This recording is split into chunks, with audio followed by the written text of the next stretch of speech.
Kali ini kita akan review 2 minggu pemakaian Magic X Sumini M Indonesia.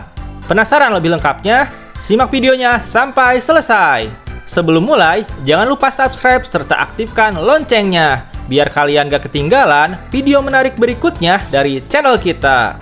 Magic X Sumini M ini adalah konsol berukuran kecil banget yang dibikin oleh Ampawen.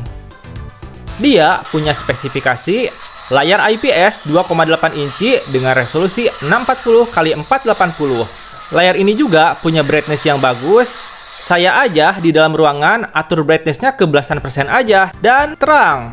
Apalagi kalau sampai 100%-an. Wah, terang bener men untuk di dalam ruangan. Baterainya 2600 mAh dengan daya yang dapat bertahan hingga 6 jam.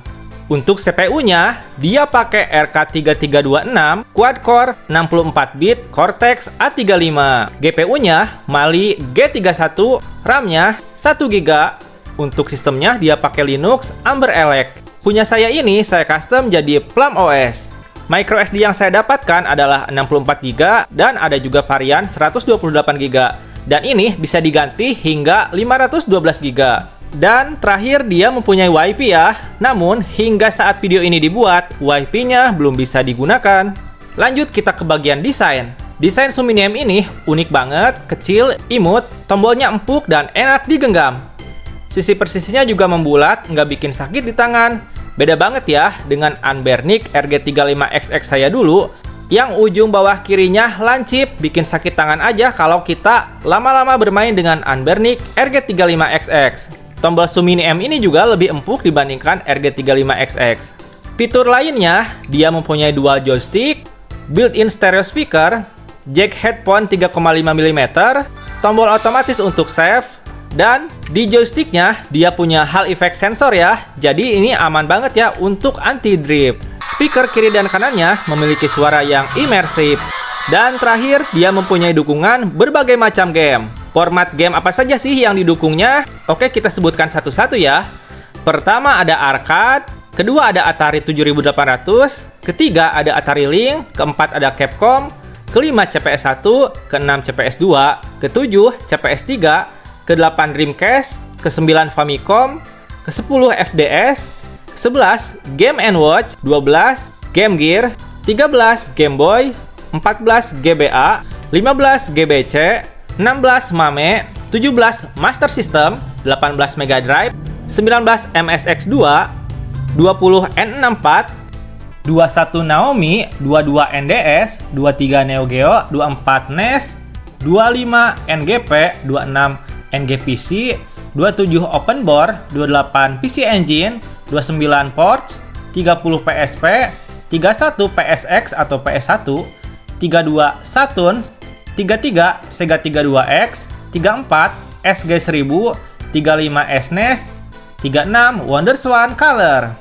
Untuk kelengkapannya, apa saja sih yang kalian dapatkan ketika beli Sumini M ini? Pertama, kalian dapat tas hardcase-nya, bentuknya kayak gini. Ini bener-bener worth it banget ya, dibandingkan kalian dapat dusnya doang. Jadi tas ini bisa kalian bawa kemana-mana dan menyimpan Sumini M ini, dan aman dari benturan.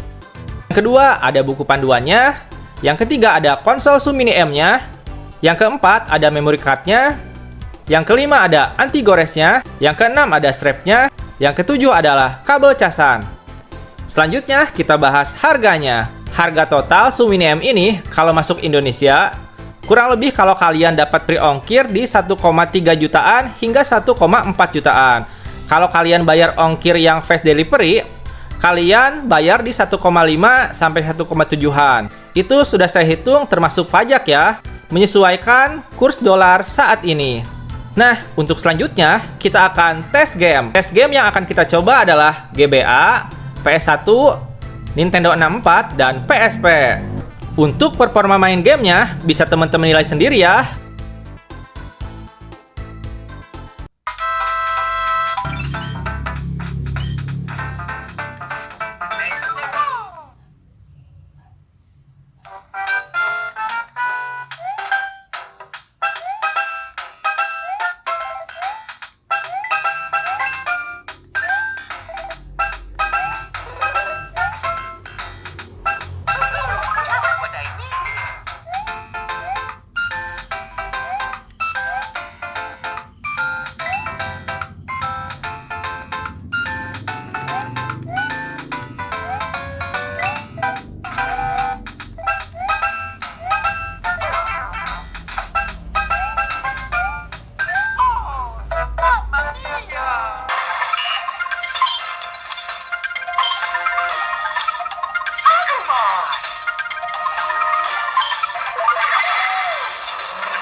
Oke guys, selanjutnya kita masuk ke kekurangan dan kelebihannya. Kelebihan pertama, dia ukurannya compact dan enak masuk tas. Yang kedua, dia baterainya lumayan awet. Dibandingkan dengan konsol Pocky di A30 ini, jauh ya awetan Sumini M ini. Yang ketiga, layarnya sangat jernih dan brightness-nya tinggi. Yang keempat, joysticknya sudah Hall effect, jadi anti-drip. Kekurangannya adalah yang pertama, WiFi-nya belum optimal. Saat video ini dibuat, belum ada aplikasi yang bisa masuk ke WiFi-nya dan WiFi-nya juga belum bisa connect. Yang kedua, belum masuk resmi ke Indonesia. Yang ketiga, ngecasnya lumayan lama ya, di 3-4 jam dari 20% ke 100. Bahkan mungkin kalau dari 0 banget mah, bisa sampai 5 jaman. Kesimpulannya, apakah Magic X Sumini M ini layak untuk dibeli dengan harganya ya sekitar 1,5 jutaan tadi? Jawabannya adalah tergantung teman-teman. Kalau kalian suka konsol yang unik, yang tidak pasaran, bisa main beberapa game PSP, untuk penggunaan sehari-hari dan untuk koleksi, ini sangatlah recommended. Yang kedua akan menjadi tidak recommended kalau kalian nyari yang harganya lebih murah dan bisa dibeli di Indonesia dan kuat main PSP dan bentuknya mirip-mirip, ukurannya lebih besar. Contohnya yang kayak gini tuh Anbernic RG40XXH ya. Cuma memang tidak sama persis. Kalau Anbernic RG40XXH lebih gede ukurannya dan harganya juga lebih murah di 1,2 jutaan. Atau kalau misalkan teman-teman mau yang khusus PSP, nambah sedikit ya, kayak RG353V dan 353VS. Sekian untuk video kali ini. Rizal Irfan pamit dan kita ketemu lagi di video selanjutnya. Dadah!